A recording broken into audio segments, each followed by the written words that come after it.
Kumusta? Mahal na Ozzy Yajez at Burak Berkay Abdul lovers, maligayang pagdating sa aking channel. Nakakagulat, natigilan niya ang kanyang mga tagahanga.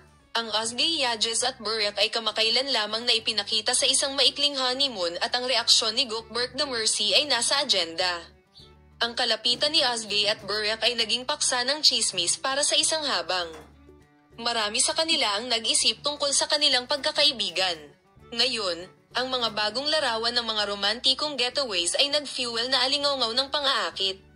Nakita na ang duo ay may kasiya siyang oras na magkasama at mukhang masaya at komportable. Ito ang pinakamalaking tanong sa isip ng lahat. Ano ang reaksyon ni Gokberk The Mercy? Sinasabi ng mga mapagkukunan na ang Gokberk ay hindi nasiyahan sa paglalakbay kasama si Ozzy kasama si Burak. Pinahihintulutan, ang kanyang malapit na kaibigan na si Gokberk ay nagulat. Hindi niya inaasahan si Ozgy na mabilis siyang lilipat. Ang isa pa ay si Gokberk. Nagkomento siya na mahal niya talaga siya. Sa ngayon, ni ang Ozgy o Burak ay hindi nilinaw ang mga minamahal na chismis na ito. Kaya ano ang iniisip mo tungkol sa paksa na maaari mong ibahagi sa amin sa seksyon ng mga komento, Polem?